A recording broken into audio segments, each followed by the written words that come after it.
Bismillahirrahmanirrahim. Assalamualaikum warahmatullahi wabarakatuh. Perkenalkan, nama saya Irwan, NIM 20321016. Pada video kali ini saya akan mempresentasikan yaitu tugas TIK media pembelajaran berbasis teknologi informasi dan komunikasi. Terlebih dahulu yang perlu saya terangkan adalah pengertian pembelajaran berbasis teknologi dan informasi. Pengertian media pembelajaran berbasis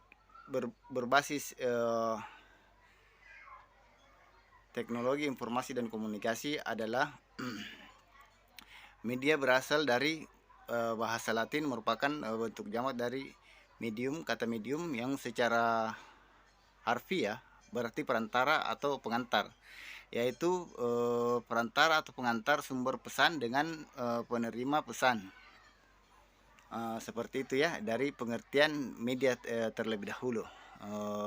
Kemudian beberapa ahli memberikan definisi tentang media pembelajaran Scrum, mengemukakan bahwa media pembelajaran adalah teknologi pembawa pesan yang dapat dimanfaatkan untuk keperluan pembelajaran. Seperti itu ya. Jadi media pembelajaran berbasis TIK adalah alat yang digunakan dalam proses pembelajaran dengan memanfaatkan teknologi informasi. Dalam sistem ini interaksi antara pengajar dan penerima ajaran, yaitu murid, tidak harus saling bertatap muka atau bertemu secara fisik seperti halnya dalam sistem pendidikan konvensional. Mereka bertemu dalam ruang teknologi informasi internet dengan memanfaatkan suatu media yang disebut komputer, handphone, laptop, dan sejenisnya. Sekarang kita masuk pada pengertian pembelajaran berbasis teknologi informasi dan komunikasi menurut para ahli. Jadi tadi itu adalah pengertian pembelajaran berbasis teknologi menurut kata dan menurut dari kata apa berasal secara harfiah ya. Ini sekarang pengertian pembelajaran berbasis teknologi informasi dan komunikasi itu menurut para ahli, yaitu yang pertama adalah menurut Sujana. Pengertian pelaksanaan pembelajaran adalah proses yang diatur sedemikian rupa menurut langkah-langkah tertentu agar pembelajaran mencapai hasil yang diharapkan. Selain menurut Sujana, adapun menurut Saiful Bahri dan Aswan Zain, yaitu mengatakan pelaksanaan pembelajaran adalah suatu kegiatan yang bernilai edukatif, nilai edukatif mewarnai interaksi yang terjadi antara guru dan siswa. Adapun yang dikemukakan oleh Gora dan Sunarto, yaitu memberikan definisi informasi and communication teknologi ICT atau TIK. Dalam bahasa Indonesia disebut teknologi informasi dan komunikasi. TIK adalah alat-alat seperti radio, televisi, handphone, dan komputer. Itulah pengertian pembelajaran berbasis teknologi informasi secara harfiah dan menurut para ahli. Sekarang kita masuk pada media pembelajaran berbasis teknologi internet dan komunikasi. Ini juga terdapat pernyataan menurut Widyo Siswoyo yang dikutip oleh Hamsa B. Uno dan kawan-kawan. Jenis media TIK terbagi dari 4, yaitu pertama adalah televisi. Televisi sendiri merupakan hasil pengubahan gambar serta suara menjadi listrik, kemudian disalurkan dengan perantara kabel atau gelombang elektromagnetik untuk diubah lagi menjadi bentuk semula oleh pesawat penerima. Yang kedua adalah radio, merupakan alat komunikasi yang memanfaatkan gelombang elektromagnetik sebagai pembawa pesan atau sumber yang dipancarkan melalui udara dengan kecepatan yang menyamai cahaya. Yang C adalah komputer. Komputer adalah mesin serbaguna yang dapat dikontrol oleh program, digunakan untuk mengelola data menjadi informasi. Data adalah bahan mentah bagi komputer yang dapat berupa angka maupun gambar. Sedangkan informasi adalah bentuk data yang telah diolah sehingga dapat menjadi bahan yang berguna untuk pengambilan keputusan. Internet merupakan kumpulan jaringan komputer sehingga pemakai dapat berbagi informasi dengan sumber-sumber yang lebih luas. Tadi itu adalah media pembelajaran berbasis teknologi internet dan komunikasi. Sekarang adalah kita masuk pembahasan fungsi media dalam pembelajaran TIK. Nah, ada beberapa fungsi media dalam pembelajaran TIK.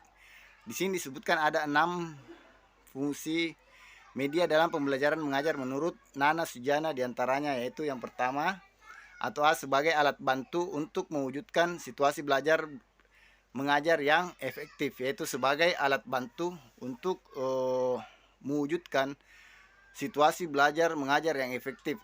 Salah satu contoh yang baru-baru ini adalah COVID-19 sehingga kita dipaksakan untuk belajar non tatap muka atau belajar secara virtual ya. Dimana alat seperti teknologi dan informasi komunikasi itu sangat membantu dalam proses belajar mengajar saat waktu yang kemarin ya.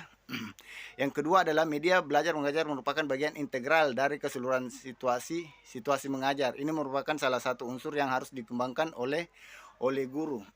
Yang ketiga, dalam pemakai media harus melihat tujuan dalam dan bahan pelajaran.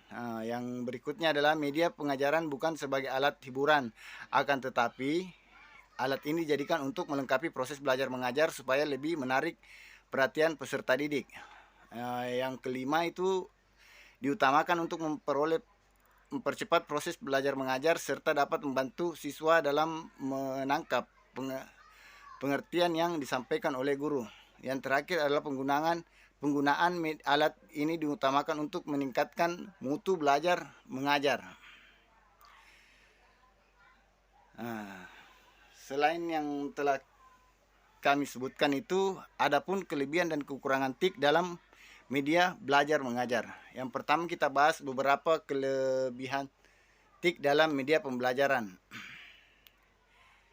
Yang pertama itu, inovasi dalam belajar semakin berkembang. Dengan adanya inovasi e-learning yang semakin memudahkan proses pendidikan, yaitu salah satu kelebihan TIK dalam media pembelajaran. Yang kedua itu membiasakan siswa dalam menggunakan TIK sebagai media belajar, memberikan kemampuan personal pembelajaran secara mandiri. Artinya siswa itu bisa belajar secara mandiri tanpa harus bertatap muka dengan seorang pengajar ya. Dia bisa mengambil pembelajaran dari media apa saja seperti itu, yang positif tentunya ya. Yang ketiga adalah belajar tanpa dibatasi ruang dan waktu. Jadi seorang siswa itu walaupun dalam keadaan sakit atau dia tidak bisa langsung bertemu dengan gurunya, dia dapat belajar secara langsung dengan perantara media telekomunikasi dan informasi serta komunikasi. Yaitu sebagai materi-materi pembelajar selalu up to date, yaitu selalu terbaru yang akan didapatkan oleh siswa dari materi-materi pembelajaran. Yang berikutnya itu motivasi belajar, yaitu tentu dengan adanya hal yang baru akan memancing motivasi belajar seorang siswa atau mahasiswa sekalipun. Informasi dan berbagi sumber informasi, mudah mendapatkan informasi ataupun sumber dari informasi. Kaya pengalaman berbudaya. Di sini kita lihat bagaimana luasnya cakupan internet ya untuk memperkaya kita dalam pembelajaran tentang kebudayaan. Yang ketiga, yang berikutnya adalah wadah karya-karya yang kreatif bagi siswa, meningkatkan kemampuan berpikir yang lebih tinggi, fasilitas dalam mencari informasi khusus dengan cara berpikir logis ya. Informasi yang dibutuhkan akan semakin cepat dan diakses untuk kepentingan pendidikan.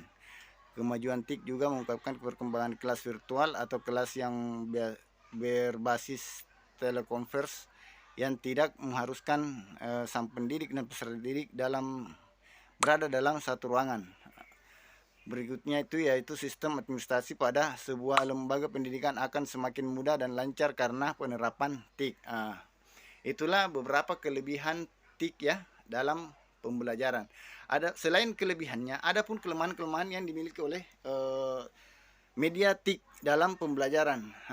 Di sini kita bisa lihat ada beberapa, yaitu pertama, kemajuan TIK juga akan semakin mempermudah terjadinya pelanggaran terhadap hak atas kekayaan intelektual atau haki, karena semakin mudahnya mengakses data menyebabkan orang yang bersifat plagiat akan melakukan kecurangan, yaitu mencontoh seseorang tanpa izin dari yang pemilik tersebut ya, pemasuknya pemilik sesuatu, apakah berupa gambar, data, dan lain-lain. Yang kedua, walaupun sistem administrasi suatu lembaga pendidikan bagaikan sebuah sistem tanpa celah, akan tetapi jika terjadi sesuatu kecerobohan dalam jalankan sistem tersebut akan berakibat fatal. Kalau sistem administrasi suatu lembaga pendidikan bagaikan sebuah sistem tanpa celah. Ini kalau umpamanya dilakukan oleh para hacker-hacker ya. Jadi kalau umpamanya dia ceroboh dan tidak bisa melakukan keamanan terhadap sesuatu sistemnya, itu bisa berakibat fatal atau kebocoran informasi data yang dimiliki seseorang. Yang ketiga, dapat menimbulkan sikap malas dikarenakan kemudahan yang diberikan. Ini biasanya terjadi kepada murid ya, siswa ataupun mahasiswa. Kalau dia sudah malas untuk kan dia selalu apa ya namanya itu, selalu mengandalkan yang namanya Google. Itu yang membuat malas belajar lagi. Yang berikutnya adalah mengharuskan pengguna untuk mengeluarkan biaya lebih besar untuk memenuhi adanya media tersebut. Dengan ini pembiayaannya bertambah, misalnya kuota harus dipenuhi, harus memiliki handphone yang lebih smart seperti itu. Jadi demikianlah video presentasi yang dapat kami sampaikan. Terima kasih kepada Ibu dosen yang telah memberikan kami kesempatan. Adapun kesimpulan dari presentasi kami, yaitu media pembelajaran berbasis TIK adalah alat yang digunakan dalam proses pembelajaran dengan memanfaatkan teknologi informasi. Dalam sistem ini interaksi antara pengajar, guru, dan peserta murid agar tidak harus saling bertatap muka, bertemu secara fisik seperti halnya dalam sistem pendidikan konvensional. Mereka bertemu dalam ruang teknologi informasi internet dengan memanfaatkan suatu media yang disebut komputer. Jadi dapat disimpulkan bahwasanya pembelajaran berbasis teknologi informasi dan komunikasi adalah suatu interaksi bertukar informasi antara guru dan siswa dengan menggunakan teknologi yang memiliki fungsi untuk informasi dan komunikasinya. Saya Irwan, demikian presentasi yang dapat saya sampaikan pada hari ini. Terima kasih. Assalamualaikum warahmatullahi wabarakatuh.